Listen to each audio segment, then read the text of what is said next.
Let me ask you something, and I hope you answer honestly.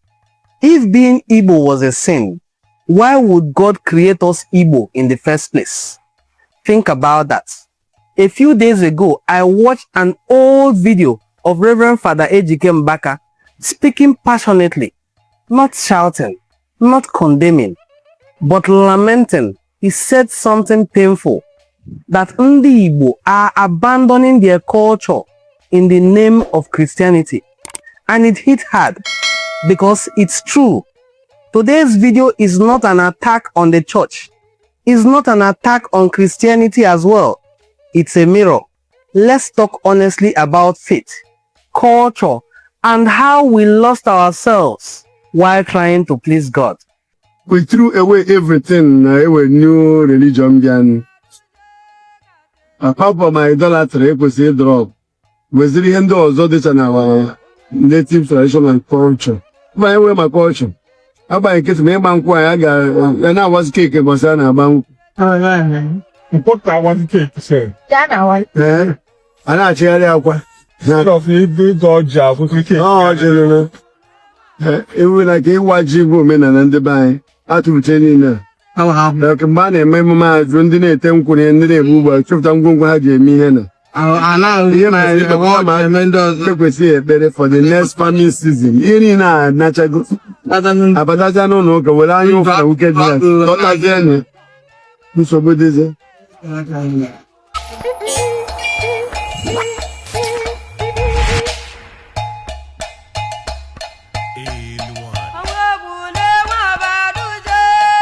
Ụmụnne Ndi Igbo, ụmụnne Ndi Enuane nọ n'ụwa niile, daalụnụ. This conversation is delicate, so let me be very, very honest and clear from the beginning. I am a Christian. I believe in Christ Jesus. I respect the church, but I am also an Igbo man, and I refuse to believe that God hates the identity of the Igbo man and the identity he gave me. When Reverend Father Ejike Mbaka spoke, he wasn't telling us to abandon Christianity. He was asking us why we abandoned ourselves.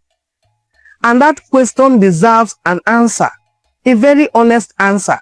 Reverend Father Mbaka said, Ndi Igbo have abandoned their culture. He wasn't talking about idolatry. He was talking about shame.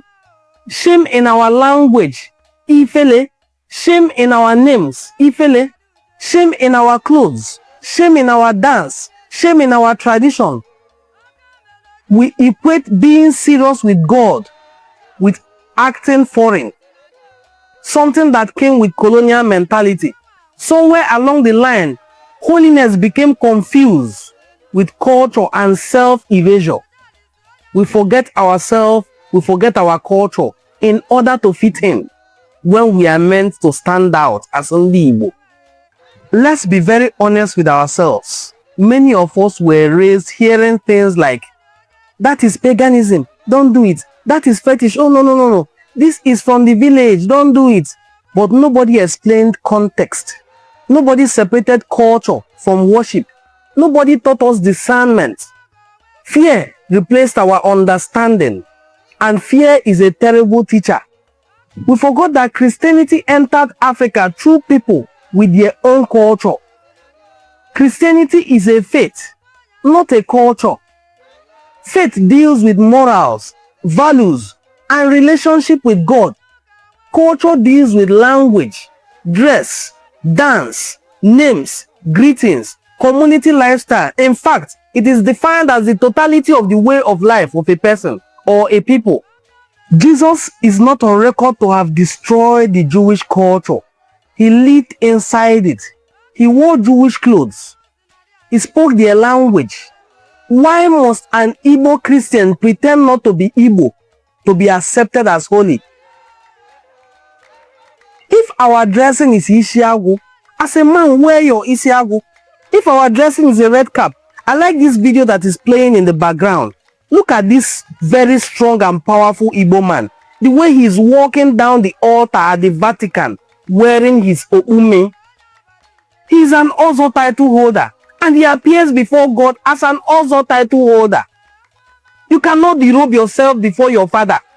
He knows who you are. If you remove your cap, doesn't change who you are. You remain an Ozo title holder in the presence of your father. And an Ozo title holder is the highest rank a person can attain in Igbo land. So if you are an Ozo title holder, you go to church, it doesn't mean you remove your cap. Your blessing kola nut, you don't derobe yourself. This is Igbo culture.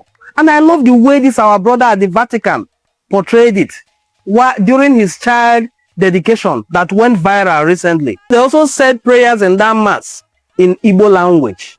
We have lost so many things. We lost our names, rich names with meanings. We lost our greetings, respectful, warm greetings. We lost communal values, respect for elders, collective responsibility in the Madinemili Behaka. We lost language. Children now understand cartoons better than their parents and their mother tongue. And we told ourselves it is progress.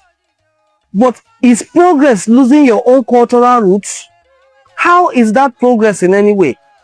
This is what most people don't like to talk about, but let's talk about Maung, as some people call it. Let's talk about masquerades and dances, the most misunderstood part of Igbo culture. Not every masquerade is worship. Not every dance is spiritual or ritual. Many were social, judicial, and even educational. They taught discipline. They preserved history. They entertained.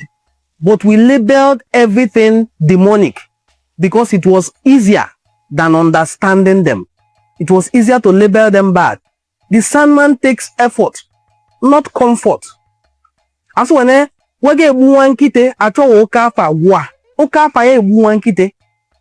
find a bad name to label the dog before it is brought before the slaughterhouse.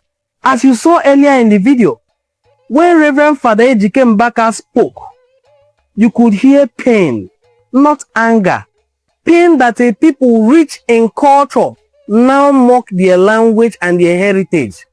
Pain that will celebrate foreigners, preserving African culture while we abandon ours.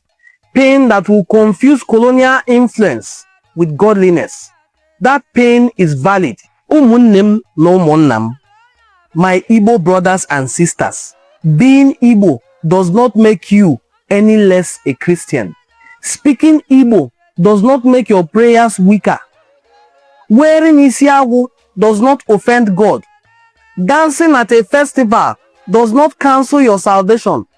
What offends God is pride, hatred, injustice, and hypocrisy, not identity.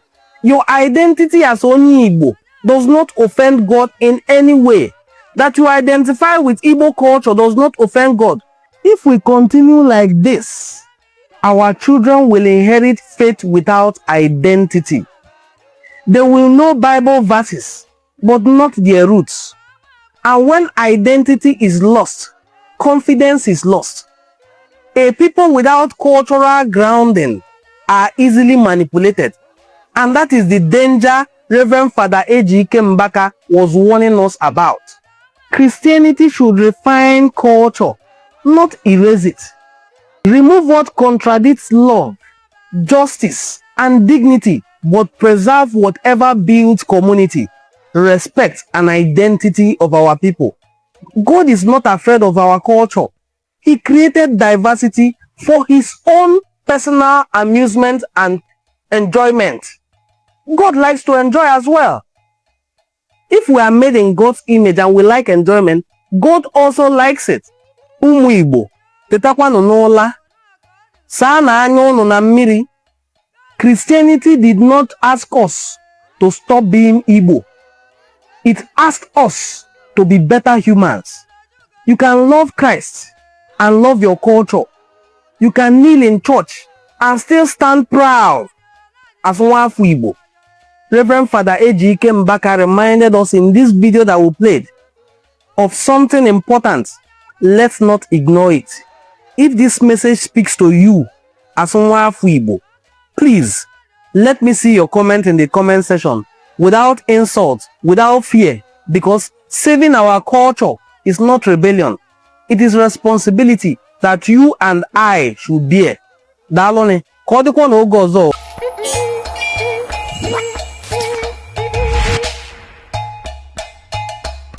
elu